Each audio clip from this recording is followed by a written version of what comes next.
Let's make this top for my new clothing brand, Pauline New York, part 16. So my third sample is done, and I finally got all my fabric at Mood. So I got my black fabric for the stripes, and then my white fabric for the base and the lining, and then I got some fusible interfacing. So it's time to make sample 4 with the actual fabric, and I did end up completely redoing the bust, and I think it looks a lot better now. And then I had to make some other adjustments to some pattern pieces. So I think the first thing I want to do is make just one stripe with the interfacing and see how it goes. So I'm gonna cut it out exactly like this in the black fabric. And then over the interfacing, I'm basically going to do it almost the same, but I'm going to go in 1/8 of an inch around the stripe. So that way, whenever I'm folding the edges of the black stripe over 1/8, this will work as like a guide for me.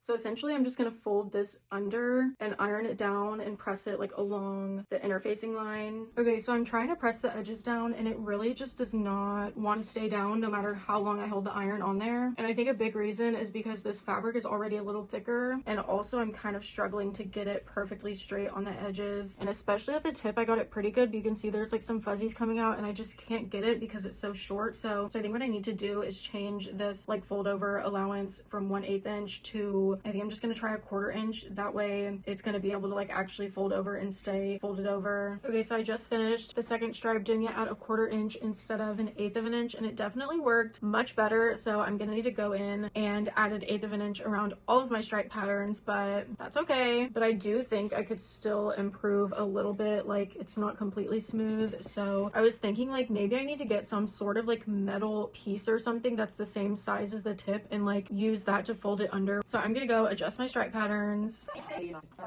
Okay, I think I finally figured out what to do. This looks much better. I need to work on it a little bit more, but I taped this onto here and then I sprayed the tip with water, and then I just kept like pulling it around the edge of this wrench. Is this a wrench? I don't know, but really just like pulling it and like finger pressing it over until it dried, and then very carefully use the straightener to press it. And this is the best I've gotten yet.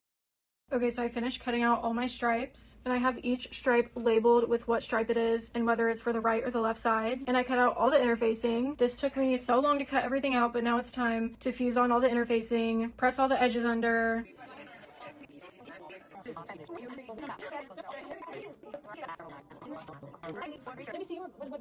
So now that I have my stripes done, I'm gonna cut out my base pieces for the bodice in the white fabric, also the lining. So go to part 17 and we'll start putting everything together.